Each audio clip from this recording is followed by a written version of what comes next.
In flames of death's eternal rain, we ride towards the fight.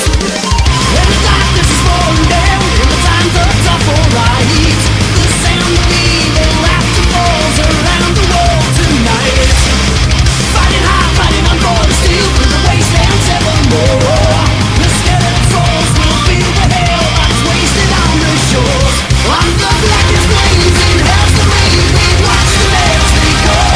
In fire and pain, and once again we know.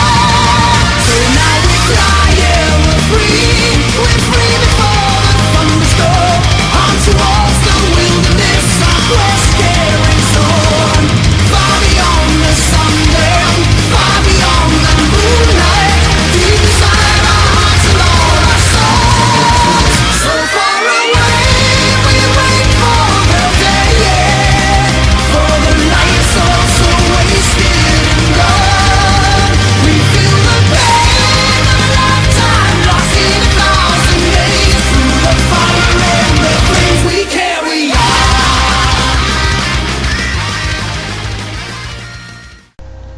Okay, I know that I said in my last video, which was a response to Larry Williams of Otaku Assemble, I would review something unique next.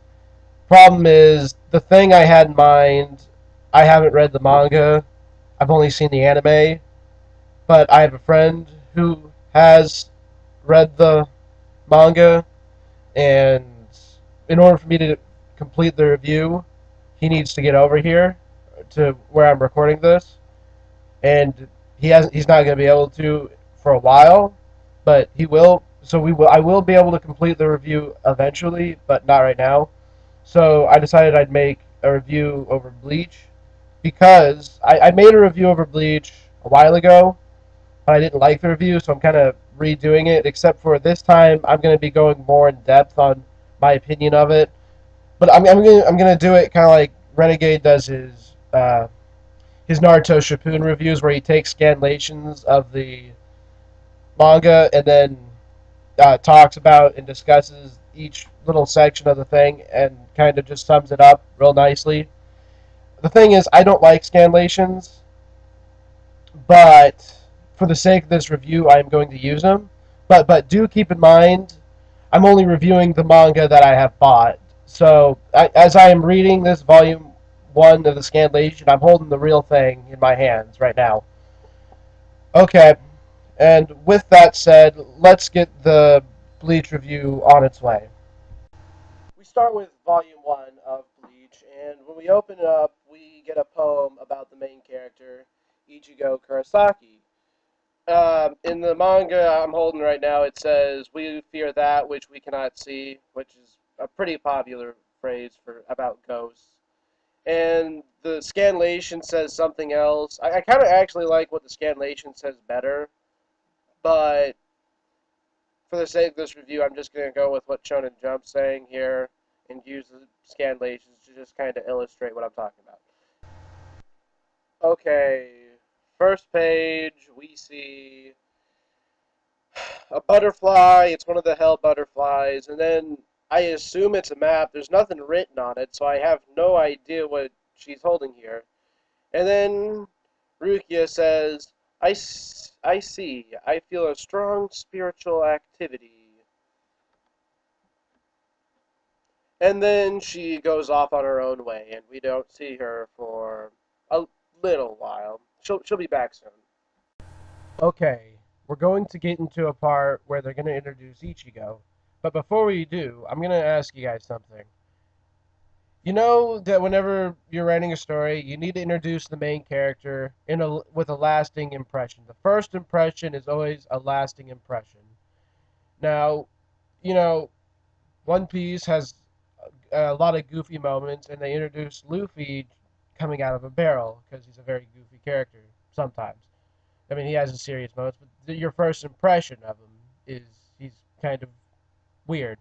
Your first impression of Asakura from Shaman King is that he's just kind of out there and kind of lazy, because the way he just kind of seems on another planet when you first introduce Asakura.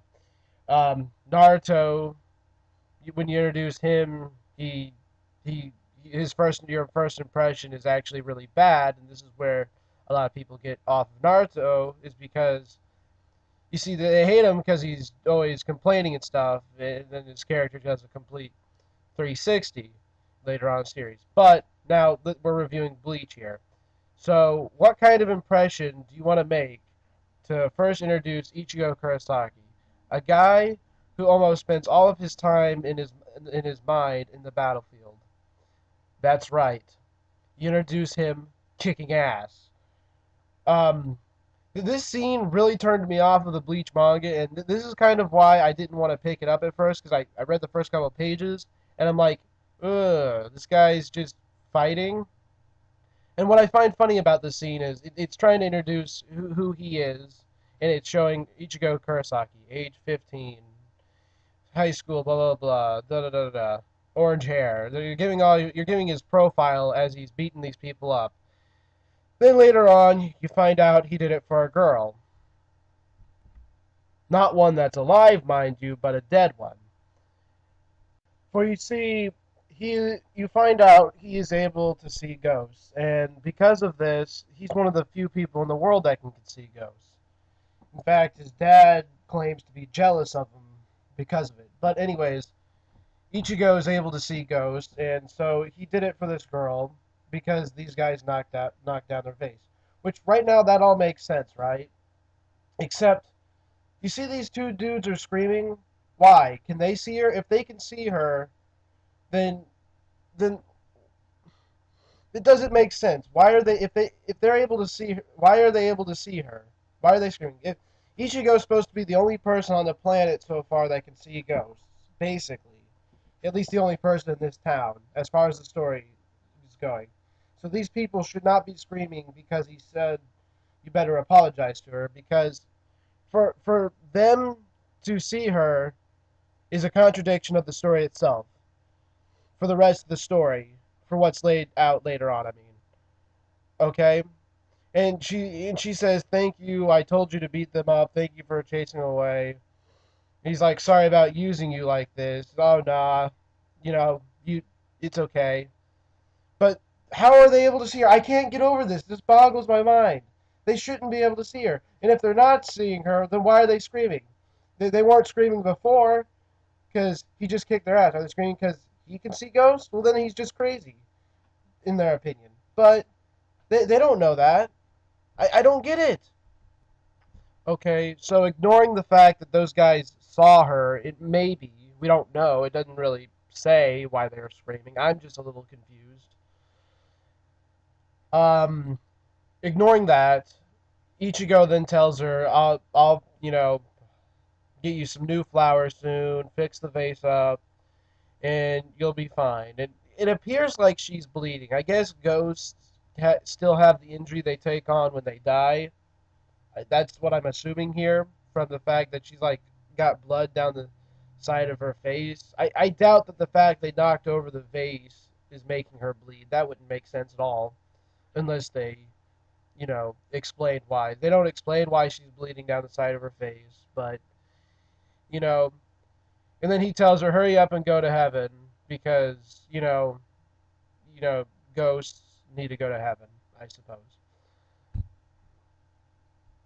You know what else is odd about this scene? The fact that she asked them to go beat them up. The reason I find it odd is because, like, think about it. If a ghost came up to you and said, "Beat these guys up because they knocked over my vase." I mean, the vase isn't even completely broken. I think it's a little chipped, but it's not broken. You could just, he could have just put it back up, put the flowers back in, and left it alone.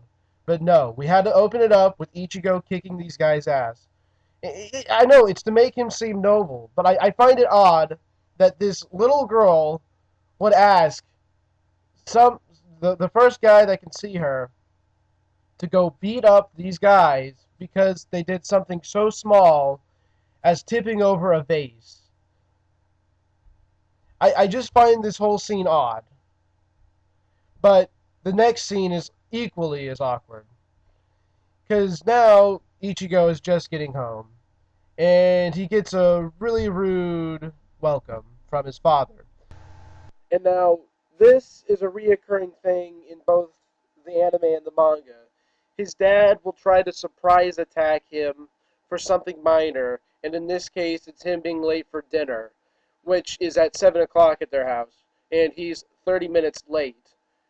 Um, what is wrong with this guy? He skips the lecture of you're late and goes straight to kicking his ass. I mean, look at this. He's got him in the submission hold. For what reason? What is the reason behind this? It doesn't make any sense. And isn't it odd? Not only that, and he's just fighting his dad off. I mean, I don't know about you guys, but how many of you guys honestly get into a fight with your dad every single day like this? And not only that, he's mad at Ichigo because he's jealous because Ichigo can see ghosts, and that's the real reason why he's mad. Is Ichigo can see ghosts, he can't. So when Ichigo goes and helps a ghost and is late for something as minor as this, he goes and kicks his ass. Not only that, if he can't see ghosts, why does he believe Ichigo so easily? Now later on, they do something I really don't like to Ichigo's dad's character, which I'm not going to spoil right now. That explains why he kind of just lets Ichigo go off with a ghost like this. But I this is really weird. This book cannot go. Like, we're not even 10 pages in. And all it's been is fight versus fight, two people having to beat each other up for dialogue. For dialogue's sake, there has not been a single page where someone isn't beating up somebody in this manga. Look at it. Go ahead and go back. There hasn't been a single page after the Rukia thing where someone's not fighting. And that's only 4 pages. Only 4 pages. Um, and then Karen and Yuzu are introduced in this page, and they're his sisters, and right now they don't do much to the plot, but later on they will help. You get to find out one's more nice, while the other one's a little dark. One's a ray of sunshine. They're kind of opposites, but as far as I can tell, they're supposed to be twins, fraternal twins, of course. So Ichigo's mad, and he decides to go up to his room. Now, while him and his dad were fighting, you get to see that Karen, like the one who's always depressed, is also able to see ghosts, and her sister is the opposite in the sense that Karen can see ghosts, but she can't touch them, while Yuzu says she can feel them, but she can't see them. Which, I mean, while Ichigo can do both, and they're discussing how Ichigo is the most spiritually uh, spiritually aware person that right now, and how their dad. And this is going on between the fight, and then while Ichigo goes to his room. Now, as Ichigo goes up to his room, his dad starts to mourn over his wife that has died, and he left a poster in remembrance of her from her memorial, which that's nice at all, except for the thing he says, to in prayer to his dead wife is, why are my children so cold to me? I have no idea. Maybe it's because you beat up one of them, and then the other two just lost respect for you due to that. I mean, you act childish, and you'll see more of his character acting childish later on. And, he doesn't do anything that warrants respect out of a father. And honestly, I cannot blame his kids for treating him the way they do. But now Ichigo is up in his room, and is a black swallowtail butterfly, which is one of the hell butterflies that allows you to, go from place to place faster or something. And then, after he notices the butterfly, he looks and sees this woman coming out of a hole in his wall. And she states, "It's near." He kicks her and says, "Like my ass, it's near." And, he thinks she's a thief. Wait, thinks she's a thief? You honestly think she's a thief? If I don't know about you, but if a girl comes out of a big hole that just kind of apparates through your wall. There's going to be more to it than just a thief.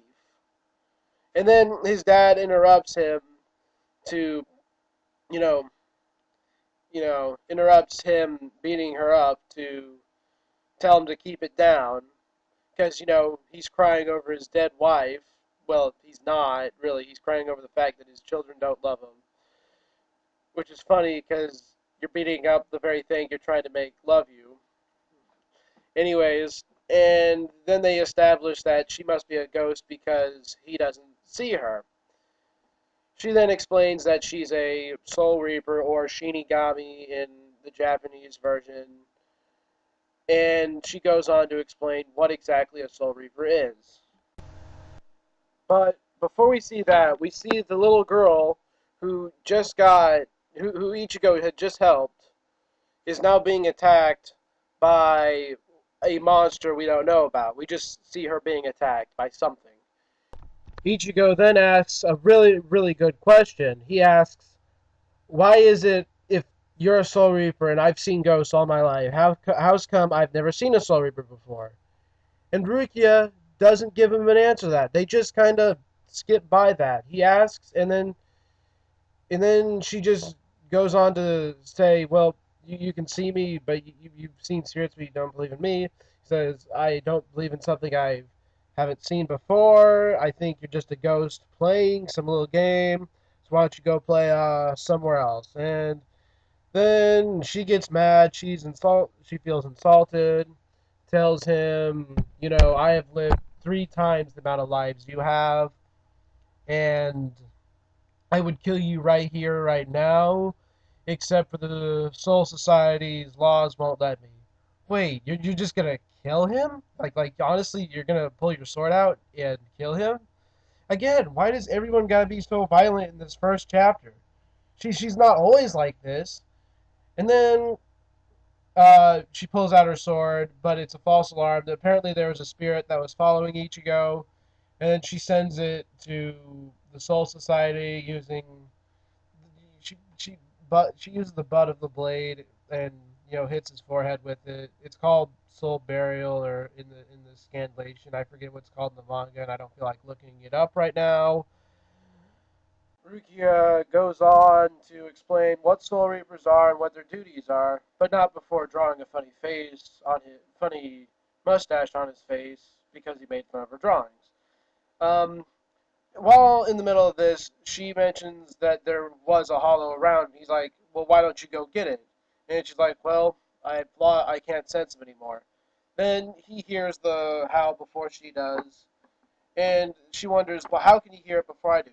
So after she's done lecturing about what Soul Reapers are, they find out that the family, Ichigo's family, is under attack.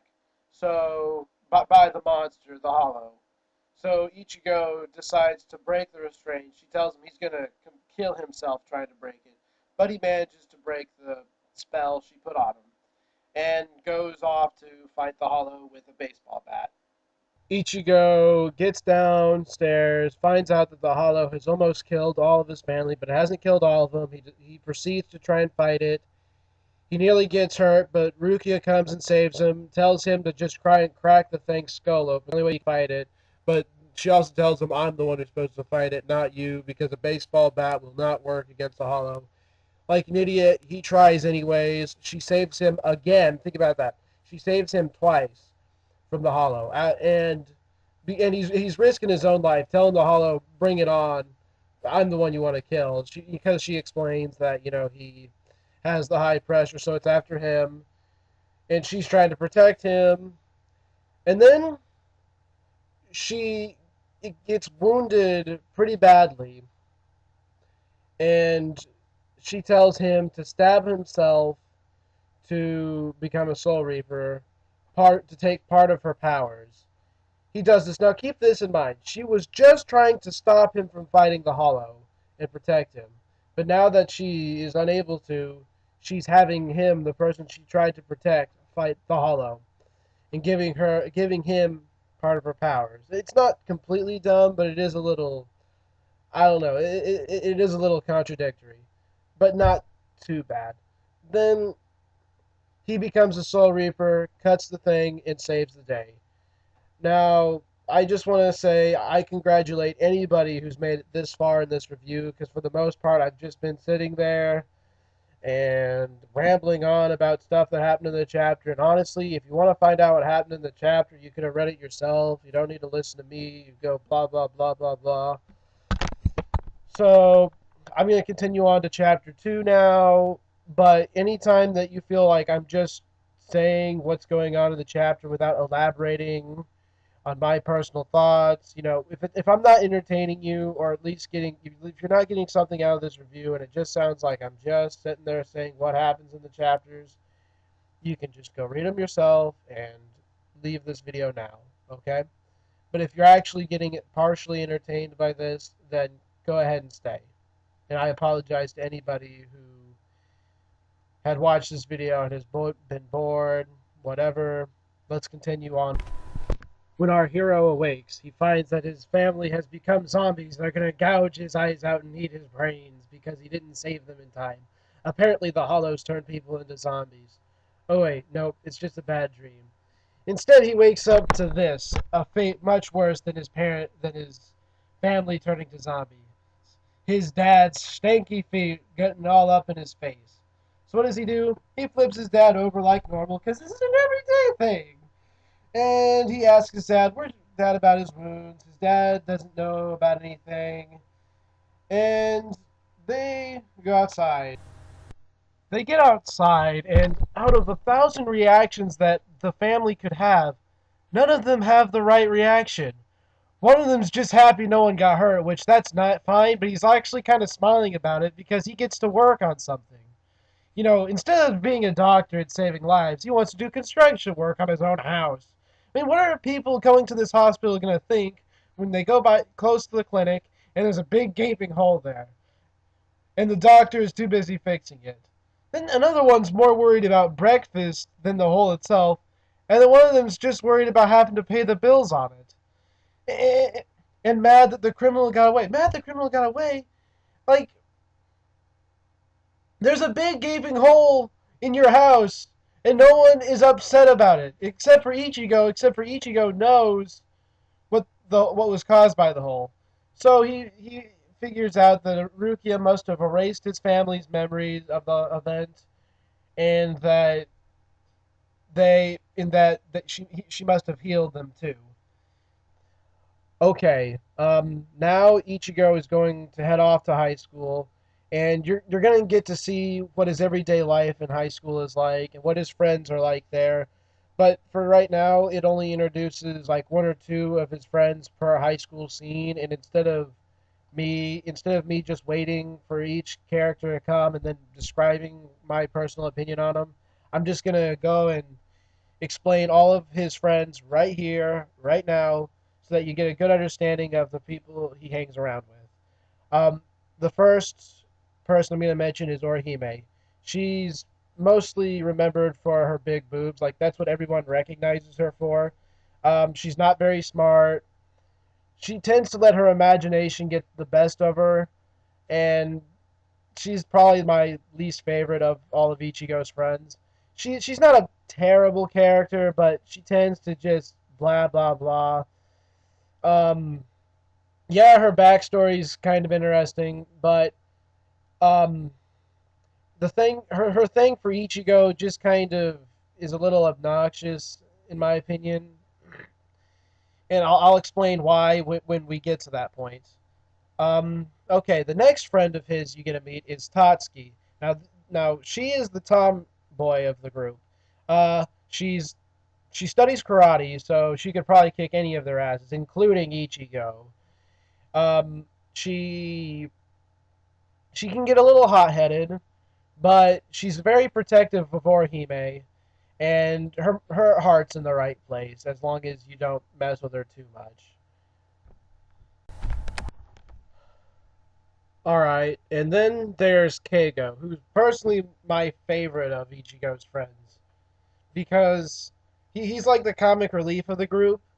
Um, and he tends to be the get the short end of the stick a lot on a lot of situations.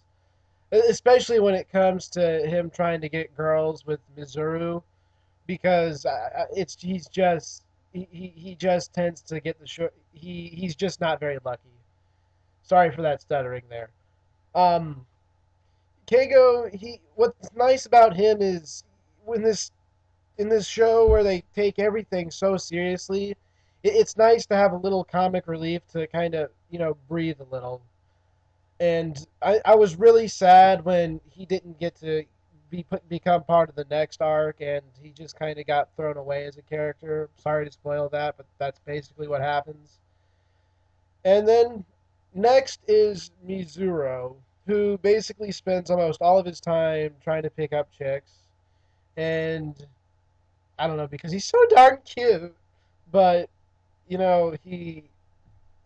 all right. He just kind of like lets everything go, and he'll hang out with Ichigo if he can, but if Ichigo's not there, he's not going to make a fuss about it like Keigo does.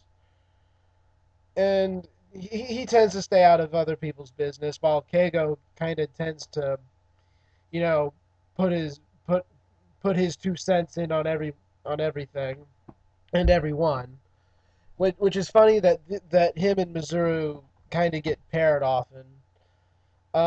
Then I think, let's see who's left. Oh yeah, Chad. Chad is a really, really big guy. I think he was cool because I actually know someone that kind of acted like Chad does. He's really big, but he's a man of very few words. But when he says something, he means it. Chad's one of my favorite characters from Bleach overall, and the fact that Keigo didn't make the main cast, but this guy did, I was okay with.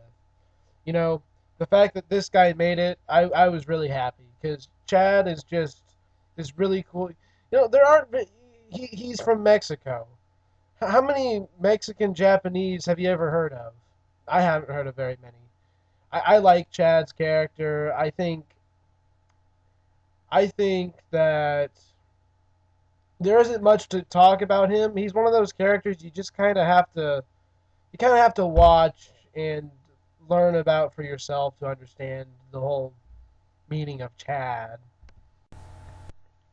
Tatsuki and Orihime start off their day talking about Ichigo because Orihime's off in Imagination Land, and then Tatsuki asks her, "Well, why do you even like Ichigo?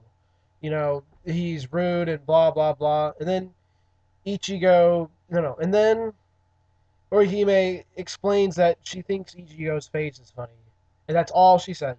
That's the only reason I can ever think of throughout the entire series, well, at least for this arc, that she says she likes Ichigo. Later on, there is more given, but that's way later.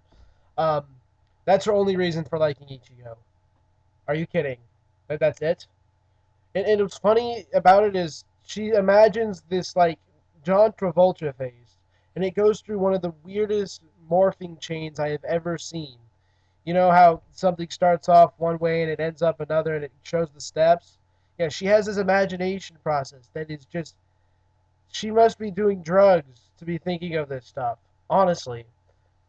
And then Mizuru comes by and says, "Oh, Ichigo's not going to come to school today because he's got a hole in his house. It's like this huge."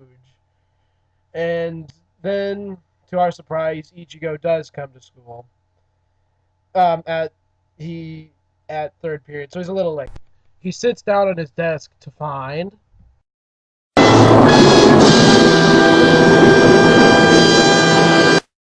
And just like that, Rukia is now a member of Ichigo's school. And this is a reoccurring thing in the show where he becomes friends with a Soul Reaper, and then suddenly they're in his school as a friend, or he becomes friends with a Quincy, or anything like that. Any spiritually aware person, they just so happen to become students in his school. This is a reoccurring thing. But for right now, Mizuru introduces her and says, "This is Rukia Kuchiki," as if you don't know, and as if Ichigo doesn't know, I mean. And she just enrolled here yesterday. She, opens up her hand saying, "If you make a scene, I'll kill you." Then they go outside, and according to the scanlation of this page, she's speaking in an old Japanese fashion way. While in the American version, she's talking like she's from the 60s because she studied on Earth language because she's been up in the Soul Society so long that she's not up to date with it. Um, and then, she's trying to persuade him to become a Soul Reaper. And I really like his reaction. Not happening. He says, I only became a Soul Reaper that night to help save my family. I'm not the kind of person that's so self-sacrificing to go risk my life on an everyday basis for somebody I just met. I only try and help save people I'm friends with, which this also becomes a very reoccurring thing in the show. And the reason she's trying to persuade him so hard is because she has no powers left, and there needs to be someone to take over for her missing position. That way, the Soul Reapers won't get suspicious. That way, she won't get in trouble, or hopefully won't get in trouble. I should mind you. And after a while, he's forced to agree. She kind of blackmails him into it by taking him to the park and forcing him to watch as this boy is getting attacked by a hollow, this little kid ghost, I should say.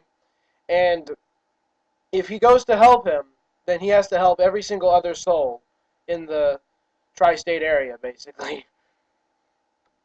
And as you can guess, he decides he's going to help, Rukia with her problem. He says, you're not any different from me.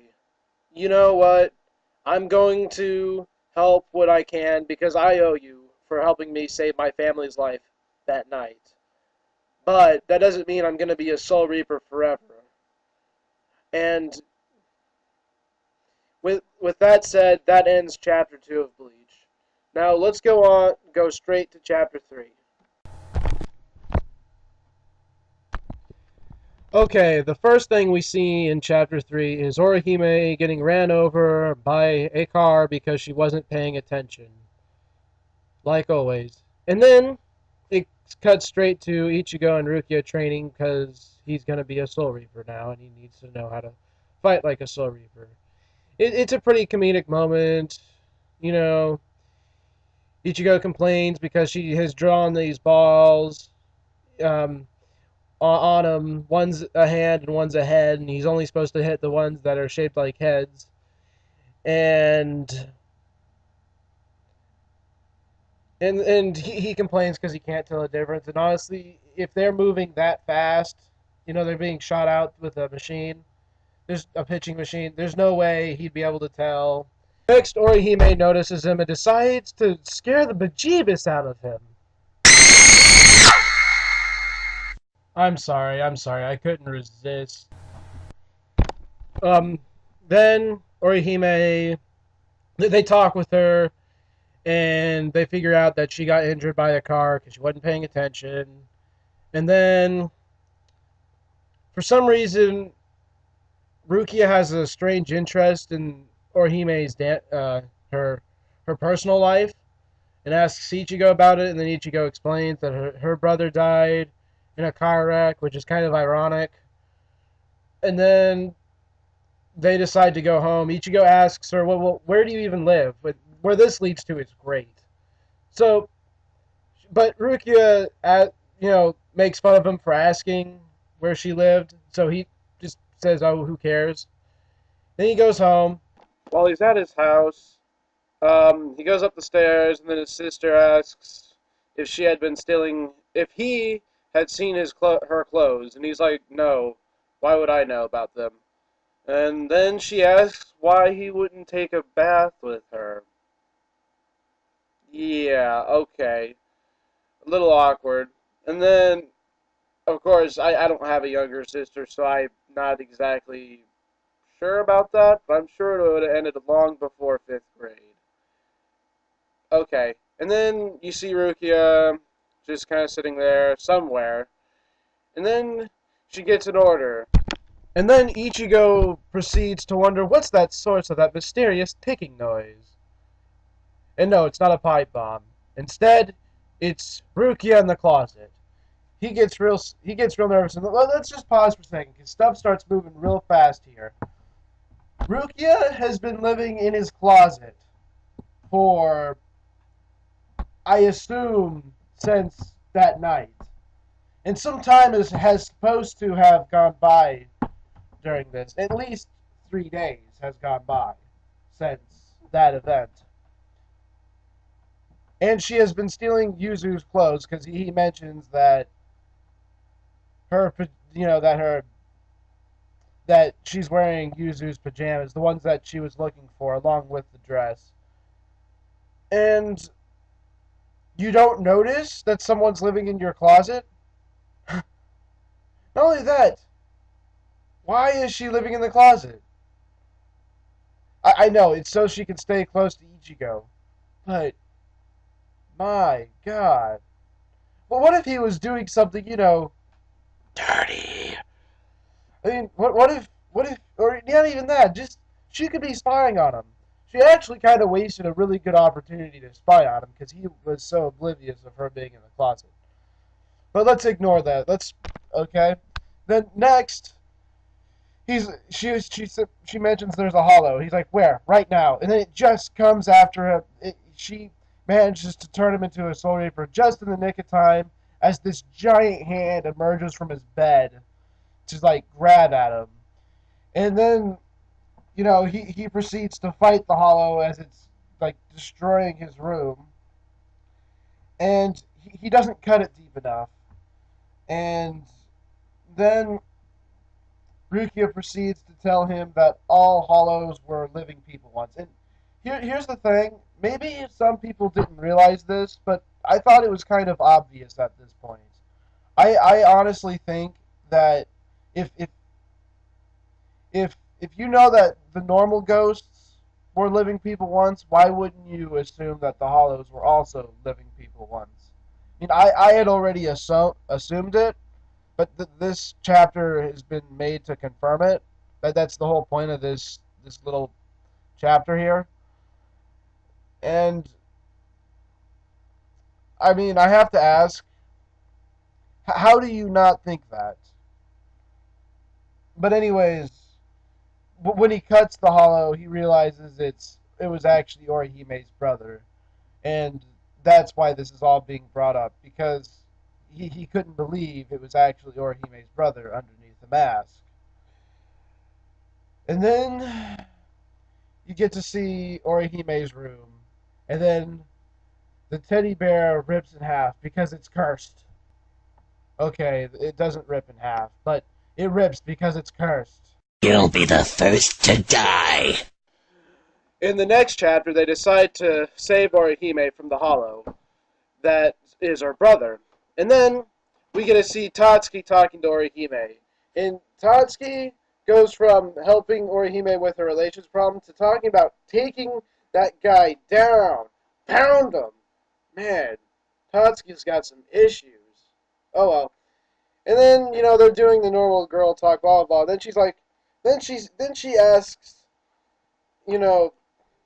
Orihime, what can she even imagine those two doing? And then her imagination speaks for itself. Imagination, imagination,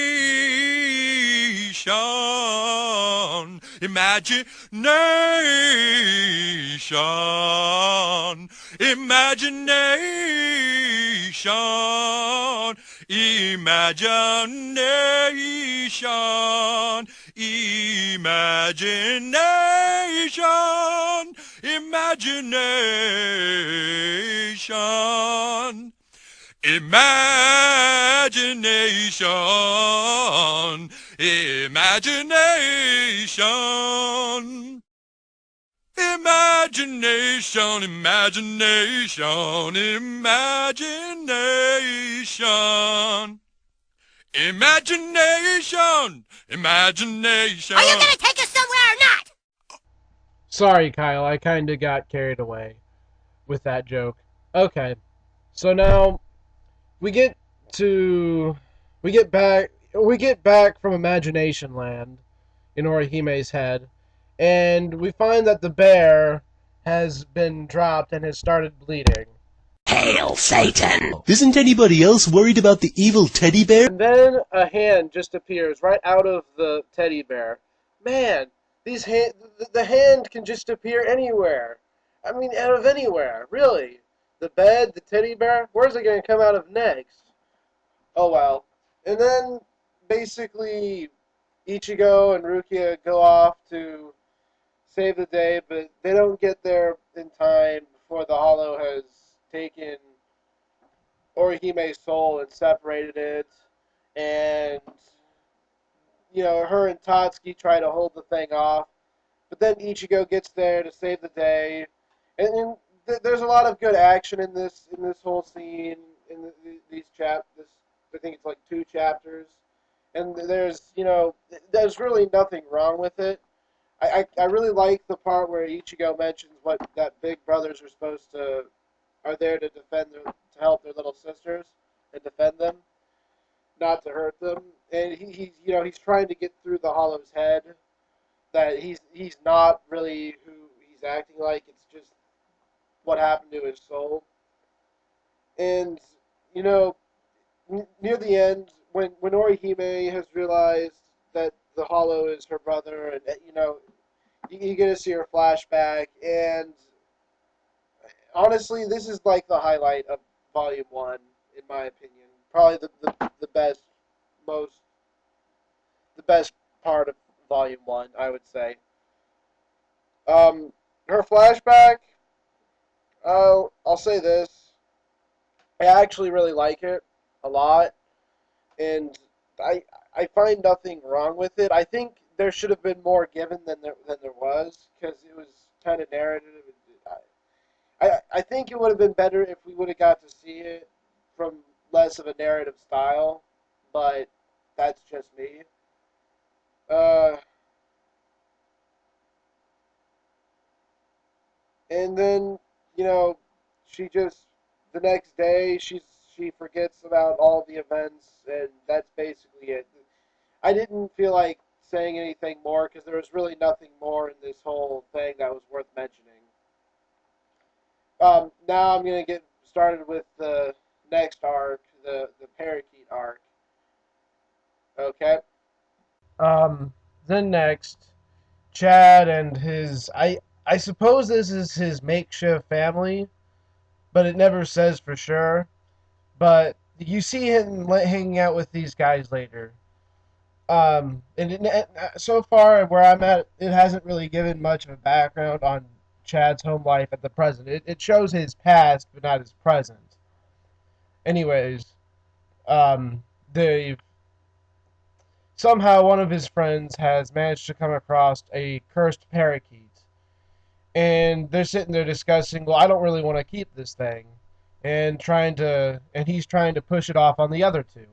And even with all the rumors about how every single one of the owners of the parakeet ends up dead at one time or another, Chad decides to accept it. And not even a second after grabbing the cage, an I-beam falls from the top of wherever they're at. I'm guessing it's a construction site, and and actually hits his back. Not only that, he's still standing. Man, Chad is a tank. And then the parakeet actually introduces itself and talks to him like a normal person. They start flipping out because, they're starting to think this curse must be real. And, well, his friends are. Except Chad, instead of being, worried about the curse or whatever, he just kind of shakes it off because he's a tank and introduces himself, says, well, I'm Chad, and I'm 15. Actually, I believe he actually says his real name. And this leads to one of my biggest problems with the manga and the anime and the show overall, is that a lot of the characters look a lot older than they actually are. And I'm not talking about the Soul Reapers here. I'm talking about the high schoolers and a few other characters too. But I think this mostly is about like the high schoolers, this problem. Ichigo looks more like he's in like a junior or senior or in college. And Chad could easily be 24, 25. Chad looks way too old to be a freshman in high school. None of the high schoolers look like they're supposed to be freshmen. They look like they're either seniors or college students, in my opinion. They look way too old. Um, and even his little sisters look a little too like tall sometimes in the anime for their age. They're supposed to be 11, and for some reason they keep looking, I guess, 13. But my biggest problem is with the high school students. They look way too old for how they are for the context of where they are in the show. The Soul Reapers can look whichever way they want because they're like between 100 to 2,000 years old. So I really don't have any problems with any of the Soul Reapers and how they look. It's the high schoolers. If any of you honestly think Chad looks like a freshman in high school, then I do not know what's wrong with you or what high school you've been to. And I know that Tite Kubo is revered as the most artistic. Like, people like his character models the best of the big three: One Piece, Naruto, and Bleach. But honestly, I don't think that's a good reason for them not to look their age. You don't have to have an exaggerated style like Dragon Ball Z or One Piece to have characters look young but still tall enough. I don't know what I mean, whatever you're going for. Look at Full Metal Alchemist. Edward Elric looks like he could be 15, and I'll even buy that Ling is 15, even though their heights are completely different. Just the way their face looks and the way they act. But I mean, look at Naruto. I actually believe that the Naruto from the original series is actually 12, and I actually believe the one that's in Shippuden is actually 16, like they're stated. They actually look the way that their age is told to be. I don't know why. It's just a lot of the characters look a lot older in Bleach than they're supposed to. And I know I've been going on about this, but I just think that's one of the major flaws in the art. When you're talking about realism, yes, it looks real nice, but consistency is, I think, worth more than for the story's sake than the picture itself. And then the next day, Ichigo gets up and is impressed because the wounds from his battle with the Hollow at Orihime's house are all gone. And this is a problem that's always happening in the show. No matter what damages they take on throughout the day, whether explained or not, miraculously the next day they're okay and willing to fight again. This is always happening in the show, as far as I'm concerned.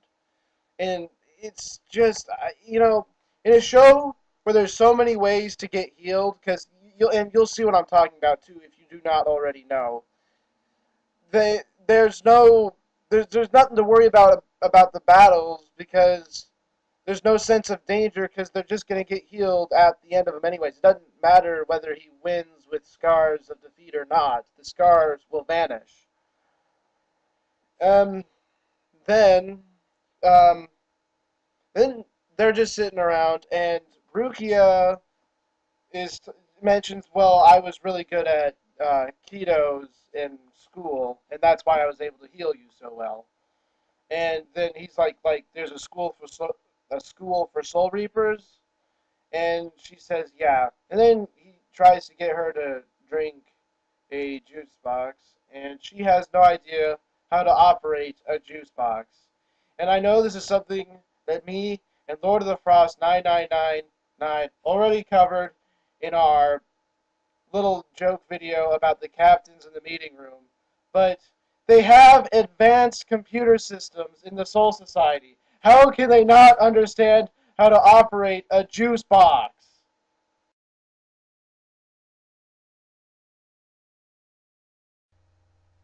After Rukia learns how to operate a juice box, Mizuru, who is strangely the only character that looks his age but doesn't act his age, comes around to talk to them. And basically they cover the fact that he's a little pervert that's always trying to pick up chicks. And, well, he's always trying to pick up older chicks. And they make a joke about how Rukia looks like she's 14, 15 when she's actually like 130 something.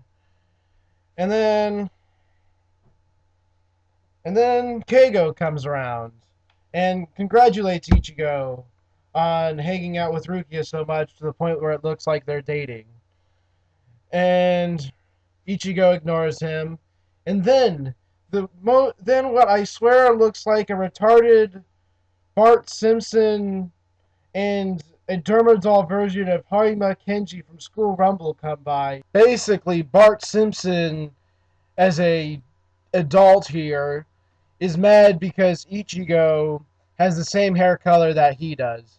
And he thinks he's the only human being on the face of the earth that should have the hair color that is blonde. I mean, can you imagine going around beating up everybody with the same hair color you have?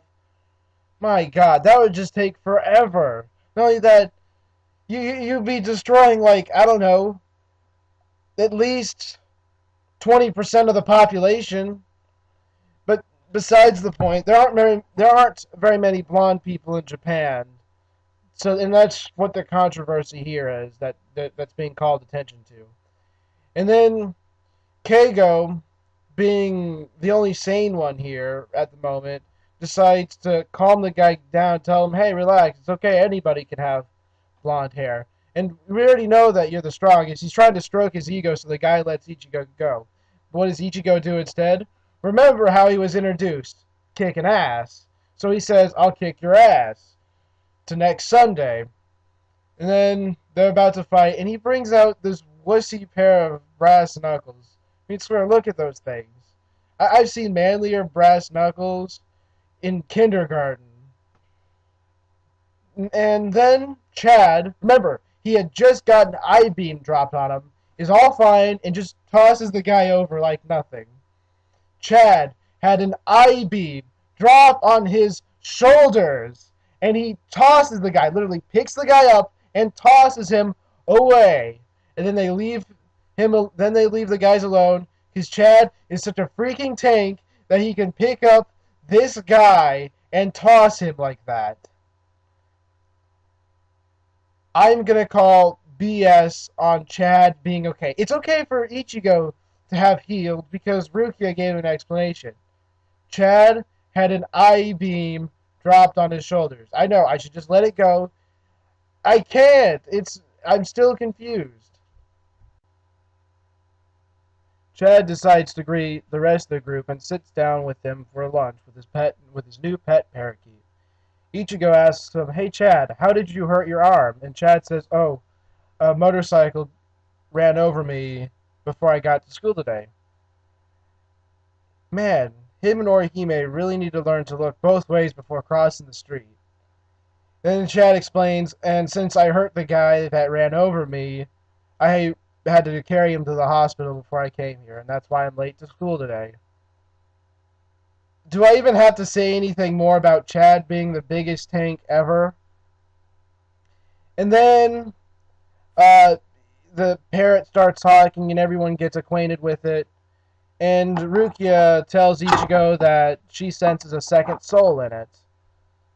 So she says, I'll have to perform a kanso on the soul, but it's nothing to worry about. When Ichigo gets home, he sees his family rushing around. In fact, both of his sisters are wearing nurses' uniforms. Even though I'm pretty sure it's against the law to impersonate a doctor, and I really doubt that 11-year-olds have any medical degrees of any kind. And they're rushing back and forth because all of these people got in a nasty car wreck and they need help. And because all Ichigo knows how to do is fight, he is forced to assume the fetal position because he's never healed anyone before. All he's ever done is fight and get healed, even if his family owns a clinic. And then his friend Chad just so happens to be another person in the hospital. This time, he got injured on his back, and Rukia says it reeks of hollow. And this is where Volume 1 ends. And I'm going to end the video here. I don't know if I should make another one or not, so depending on however you guys reacted to this, we'll see if we get a Volume 2 review. I'm Lord of the Flame 1000, and I'm signing out. Have a nice day. 見上げたれ空の星たちの光